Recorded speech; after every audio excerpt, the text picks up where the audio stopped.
Welcome to the deep dive. We dig into the sources, pull out the key insights, and hopefully give you a fresh perspective. Glad to be here.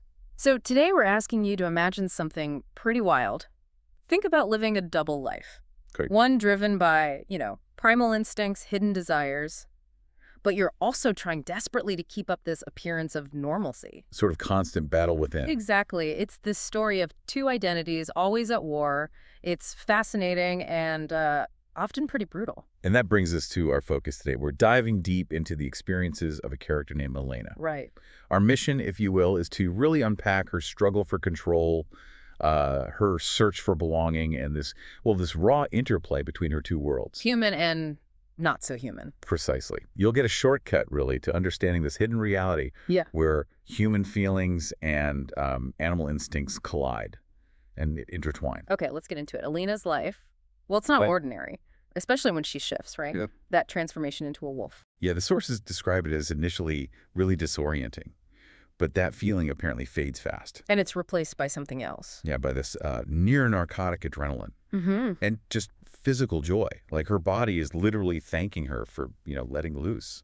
So talk about that contrast, this primal release versus her everyday human world. Oh, it's stark. Really stark. She has these incredible runs through city ravines, feeling completely alive, howling with pure joy. Like she owns the place. Exactly. That's the phrase used, owns this place. Mm. But then snap back to reality. The confining city streets, the human-smelling alleyways. It's not just physical, It's this constant mental whiplash. Freedom versus, suffocation.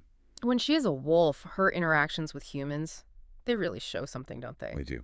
There's this one scene, she's in an alley, wolf form. A guy sees her, says, "Nice doggy," but his whole body is practically screaming, "Stay back!" Yeah. Total contradiction. Yeah. And Elena thinks, and people wonder why animals don't understand them. It just captures that disconnect perfectly. Which brings us to Philip, her human boyfriend. Right, Philip. He's described as her anchor to normalcy. He seems incredibly patient, very understanding. But he doesn't know the full story. Not at all. He suggests things, trying to help her need for freedom, like, let's drive to the lake, or I'll walk 20 paces behind you. Completely oblivious. Completely. Yeah. Meanwhile, Elena knows it's impossible. She thinks there is no compromise. And devastatingly, we're doomed. You really feel that constant pressure she's under, always aware she's not normal. Oh, absolutely. Her senses are off the charts. Reading a sign 50 feet away, smelling bread from miles off. But it's the hiding that's so interesting, groaning as she lifts a metal bar, pretending it's heavy. Yeah, or at the gym, acting like bench pressing 100 pounds is tough when she could do, 5 times that? It's a constant performance, which makes you think, doesn't it? How much do we all hide, even from people we love? What's the cost? It's a huge question. For Elena, it's clearly this immense daily burden. Hiding her power, hiding her true self. How long can you do that before it starts to, crack the foundations? And that need for belonging, for somewhere to just be.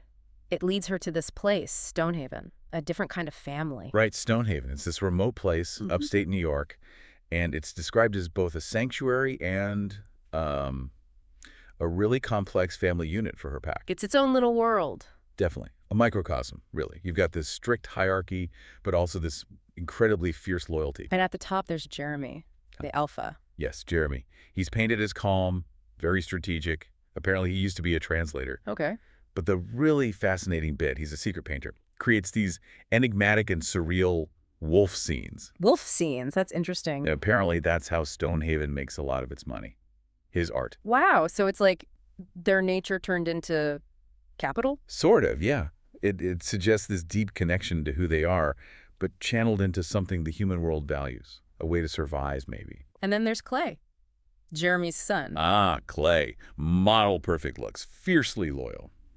But underneath that, there's a capacity for some serious violence. Right. You don't want to get on his bad side. Sounds intense. And there are others in this pack family. Oh, yeah. There's Antonio, his Nick's father. He's described as boisterous, really into healthy living, kind of grounding figure. A Nick? Nick's more of a playboy type, always trying to start businesses that don't quite take off, and apparently enjoys undressing, described as like some damned mating ritual. Okay. But despite all these personalities and the strict rules, It functions like a family. Yeah. They accept Elena. They look out for her. Which must be huge for her, given her background. Absolutely. Her backstory is rough. An orphan, bounced between foster family. And the twist is... Clay. Clay was the one who bit her, turned her into a werewolf. Oh, wow. That adds layers. Definitely. Her start was apparently hell, locked in a cage, thinking Jeremy was Satan. But Jeremy becomes crucial. He trains her, teaches her control, how to manage the changes, how to fit into the outside world. He saved her, in a way. The text suggests that, that any other werewolf would have given up, hunted me down, and killed me. So Jeremy's intervention was vital. And this pack has history, like deep history. Tell us about the legacy. Right, the legacy. Their ancient history book. And some of the stories are, well, there's something else. Like what? Okay, so there's this Renaissance alpha. He gets obsessed with immortality. As you do. Yeah. So he starts conducting well-controlled experiments. Yeah. Which involved capturing and killing other werewolves' mutts to see if they could resurrect. That's dark. And the text just casually notes this decreased the European mutt population. Just a side effect. Apparently. And then, fast forward to the 17th century, another alpha gets fixated on better sex. Uh-oh. Yeah. It culminates in him finding his ultimate act of sexual satisfaction by slashing his partner's throat at the moment of climax. Good grief. How did that end for him? Predictably. Burned at the stake. Right. So these stories from the legacy, they're not just random gore, are they? No, I think they serve a purpose. They show the raw, brutal history they come from. It makes the pack's current attempts at control, at secrecy, seem even more fragile, especially with the new threat emerging. The mutts. Exactly. It underlines how wild their nature truly is deep down. So this pack, trying to maintain control, trying to live by a code, they face an external threat. Let's talk about that, the mutt uprising. Yeah, this is a major shift. These aren't just lone rogue werewolves, they're mutts, and the key difference is they kill for sport. Which violates the pack's code. Completely. The pack might kill, but it's usually about control, territory, survival. These mutts, it's different. And worse, they're actively creating an army of mutts. Your army? Yeah, recruiting people who already know how to hunt, to kill, know it, and like it. That's terrifying for the pack. It's an existential threat. And Elena encounters one pretty early on, right? Brandon, she does. At a rave party, of all places, Bear Valley. Amidst all the noise and smells, cheap booze and cheaper perfume, her senses pick out his scent. What's he like? Surprisingly normal looking. Scrubbed, wholesome face. Which just makes Elena angrier, you know. This baby-faced brat causing so much trouble. That's pretty good now. Clay handled it. Swiftly. Brutally. Pins Brandon down. It's a stark demonstration of the pack's justice when they feel threatened. No messing around. And the threat keeps escalating? They find a body. Yes, Mike's body. Yeah. Mangled, clearly a mutt kill right there on Stonehaven property. The police get involved, naturally. How do they handle that? The police come up with this theory about fake paw prints. They think it's a human killer trying to disguise their work. Convenient for the pack. Very. And Jeremy plays it perfectly. Masterful deception. He's calm, composed, even has this broken arm resting so casually. Selling the normalcy. Exactly.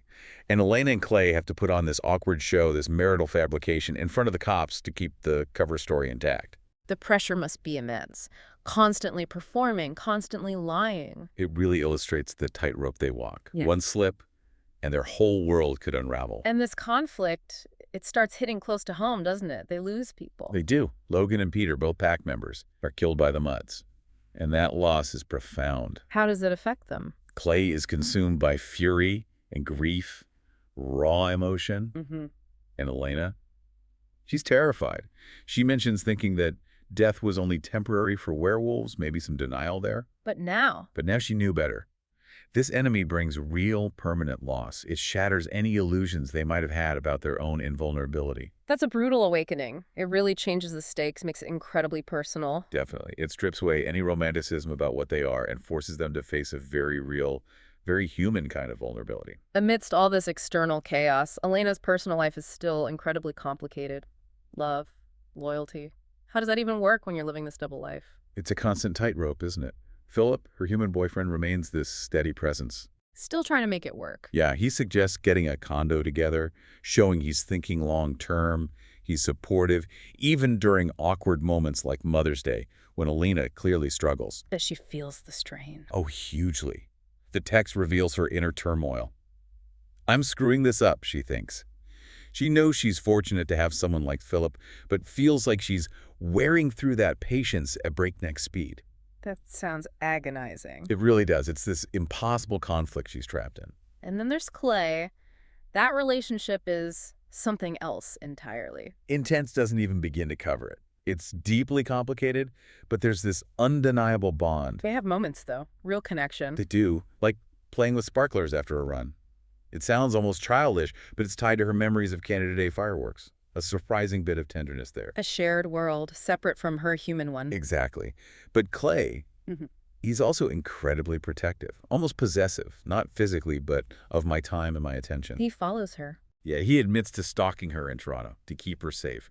He tells her, protecting you is the most important thing to me right now, even if it means lying about his own ability to, fit in. And looming over all of it is the fact that he's the one who bit her. Right. The trauma of that act. He clearly feels immense guilt. Elena sees he wants to make amends, but she also recognizes his fundamental nature. She asks him that heartbreaking question. Yeah. If I could change, don't you think I'd have done it for you by now? It's this moment of maybe resignation, acceptance of who he is, and maybe who she is becoming. So when they are intimate, Yeah. how does she process that? It's incredibly conflicted. She confesses internally that giving myself to Clay wasn't betraying Philip, it was betraying myself. Oh, betraying herself. Yeah, it shows this deep fear she has of fully embracing that wilder side, the werewolf side that Clay represents, seeing it as a loss of her human identity. And adding another layer of darkness, there's Daniel. Yeah, Daniel, a former pack member nursing this deep, violent hatred for Clay and Jeremy. Why? What happened? It goes back to childhood trauma, something involving a classroom guinea pig, and then, much worse, Clay killing Daniel's brother, Stephen. Okay, that explains the hatred. But Daniel's taken it somewhere truly disturbing. His philosophy now involves targeting marginalized humans for his kills. Why them? Because, in his chilling words, nobody gives a damn. That's bleak. How does that contrast with the pack itself? It's the absolute antithesis. The pack has rules, a code, even in their violence. It's about survival, hierarchy. Daniel is just nihilistic cruelty. He's the corruption of their nature, using the hunt against the most vulnerable for sport. And dealing with all this, the mutts, Daniel, her own feelings, it leads Elena to a realization, doesn't A it? huge one, a real aha moment. She looks at her own aggression, her temper, her capacity for violence, Yeah. and realizes it was always there. She had always had the capacity for violence. Being a werewolf didn't create it. It just gave her an outlet for the anger and the hate. So she stops blaming the bite. Essentially, yes. It forces her to confront her own true nature, separate from the werewolf condition. No. A really pivotal moment of self-awareness. And that self-awareness, that acceptance of her own capacity for violence, Yeah. it probably fuels what happens next, right? Things get really dramatic. They absolutely do. It sets the stage for the final reckoning. Daniel escalates things brutally. He captures and tortures Clay. Oh, no. What does Elena do? Jeremy must have ordered her to stay safe. He did, but Elena defies those orders. She goes rogue. She finds this guy, Victor Olsen, who might have information. Her interrogation is intense. She slashes his wrist to force him to talk. It shows just how far she'll go now, fueled by this desperation and maybe that newfound acceptance of her own ruthlessness. He finds Clay She finds the mutts' hideaway, this cottage, and she goes in alone. with Solo against all of them. Yep, she confronts Carl Marston, one of the mutts. He actually offers her a deal, territory, if she walks away. Does she consider it? Doesn't seem like it. But the truly shocking part is learning about LeBlanc, another mutt there. He's not motivated by revenge or power. He just enjoys killing. Pure sadism. And then she sees Clay. Yeah, she sees him brutalized.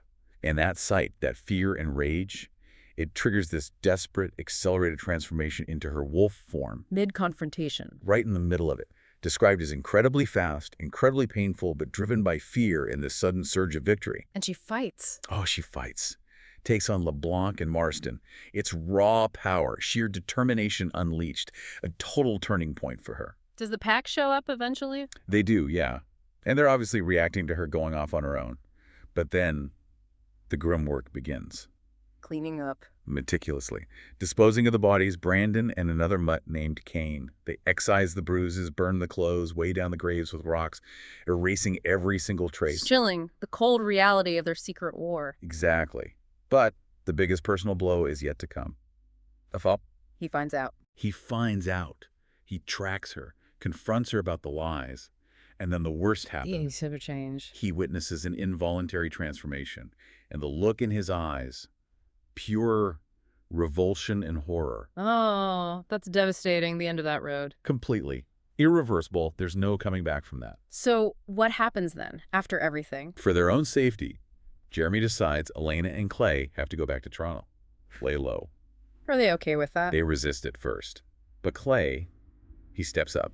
He promises Elena he'll protect her, that he'll fit in, modify his behavior, whatever it takes. He repeats that line, "Protecting you is the most important thing to me right now." Quite a commitment from someone like Clay. It really shows the depth of their bond, despite everything, or maybe because of everything. And Elena, how does she end up feeling? She reflects on it all, acknowledges she could never truly love Philip in the way he deserved, admitting the fault was entirely mine. Takes responsibility. Yeah.